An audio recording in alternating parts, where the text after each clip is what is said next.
Hi guys, welcome back to Glittery Crystals. I am so happy you guys are here with me. In this video, I want to show you how I come up with some ideas for some tumblers, how I brainstorm some ideas, and also where I get my fonts for all these beautiful letters. Um, Many of you might know the process or where I get them from, but I know there's a few that are probably new to this Tumbler business, and I just wanted to let you know how I do it. Yes, let's get started. On my Instagram, I did a reel showing how I glittered my tumblers. I used Milky Way and champagne from our glitter collection. I will leave the links down below. I used the Prime Time primer in black and I coated my tumbler the first time. I let it dry and then I applied a second coat. While that second coat was still wet, I applied my glitter. It helps to prep your tumbler, and at the same time, you do not need to spray paint it or use any epoxy to glitter your tumbler. So this works both ways and it saves so much time. Please don't mind my ombre. It's not the best. The way that my camera was positioned and the way that I was applying the glitter, I was in a very weird angle. That way you can see that there's patches everywhere. But anyhow, once that fully dried, I will epoxy my cup. I want to get it epoxied and ready to go. After it has fully cured, about 12 to 14 hours when it's cured to the touch, I will go back with my sanding paper and I will sand my tumbler and add a second layer of epoxy. This time the epoxy, it's a very thin layer. Even if you see a lot of epoxy in my cup, it's a very thin layer. I am doing several cups at the same time, but I am just doing a very thin layer of epoxy just to make it smooth and ready for decal. So this is the part where we start brainstorming the idea. This is what I did before I started my cup. So I will go on Safari and I will search for some quotes. Initially, I wanted some quotes regarding moon. I was going for a quote that was similar to the Milky Way glitter, something that I could combine with those two colors. And since I didn't find anything that I liked, I searched for stars.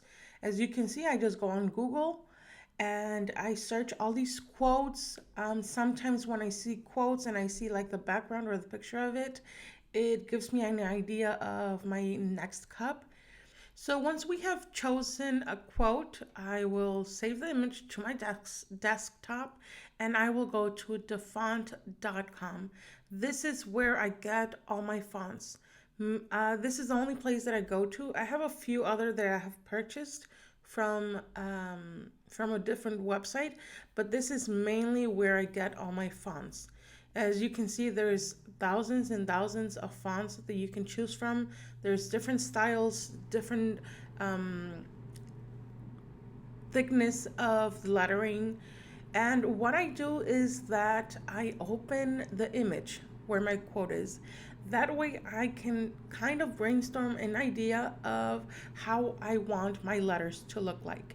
There's days where I want it very cursive and very uh, petite, very girly, and then there's others where I just want it basic or bold or thick. It's up to the cup that you're making. That's basically what's going to determine your font, your cup, how it's looking like, how you want your letters to look like. If you want to mix a few fonts, it's up to you.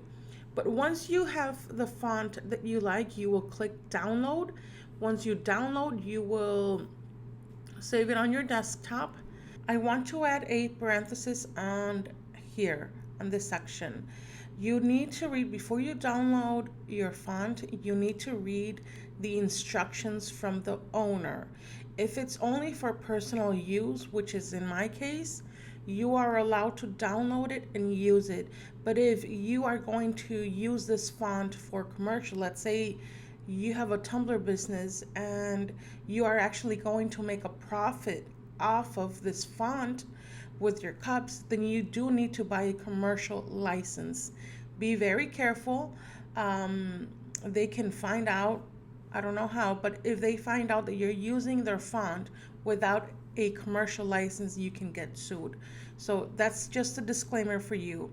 Once you download it, you will have all your fonts downloaded in your computer, and there's nothing else you need to do. You can trash that file from the font and just go straight to your Cricut app. Once I'm in my Cricut, I open a new page and I just write my quote, and I find the font that I downloaded. It's right there. Cricut does it for you. There's nothing else you need to do. After that, I like to move a few letters around, make them bigger, change them. It's up to you if you want to keep it the way it is or if you want to move them around. Recently, Cricut updated their system, and now any fonts that are cursive, they automatically, they basically position the letters for you. They didn't do that before, so that's something good that Cricut did. But even if they're doing that, I like to move my letters around. I'm very particular that way, but I like to move my letters around. Once I'm satisfied, I am going to group my letters, then I will weld it. Once I have welded, I will change the color and I will apply the offset section. Let me slow down this process.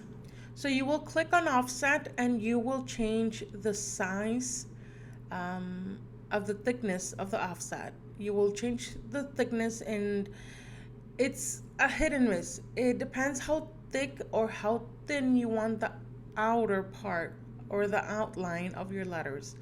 And I'm just playing around, kind of figuring out how thick I want them to be. But once you have decided, you are ready to cut out your letters.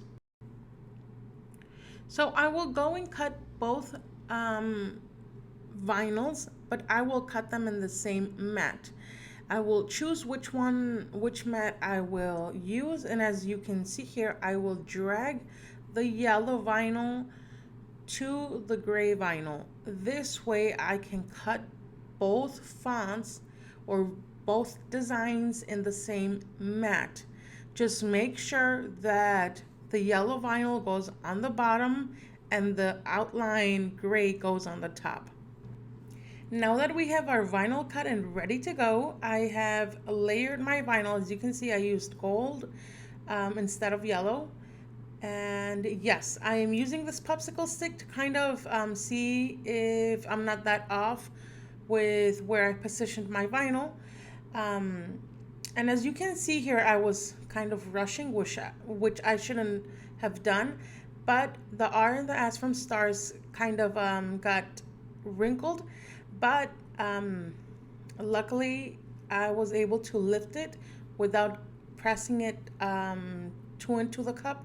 And yes, as you can see, I'm rubbing it to make sure it's laying flat. So before we apply any epoxy, I always go back with my alcohol and just get rid of that oil that I had smeared into the vinyl. I am using this quick coat from CC DIY. I will leave you the link below. And whenever I'm applying vinyl, I use this to prevent any air bubbles and any lifting from my cup. This helps prevent it. It still may occur, but not as frequently or not as bad as if you didn't use this product. I will epoxy my cup, and that would be the last layer. I always run my finger and apply the extra epoxy that I mixed where the vinyl is positioned. This way I make sure that my vinyl is well coated with epoxy. I just run my fingers back and forth to make sure there's no streaks. And there you have it. This is a simple cup, a simple design. As you can see, you only need 2 different glitters that match together and a vinyl. That's all you need for this cup. The main reason for this video was for you to see how I create my quotes and where I get some of my inspiration. I also get my inspiration from Pinterest and by seeing other girls do tumblers. Whenever I see a specific cup that I saw on Facebook, on Instagram, or wherever I see it, that also gives me some inspiration. But yes, I hope you liked it. I hope you give me a thumbs up, a comment, a share, and why not subscribe to my channel. All right, guys, thank you so much for sharing this moment with me. I hope you enjoyed it, and I will see you on our next video. Bye bye.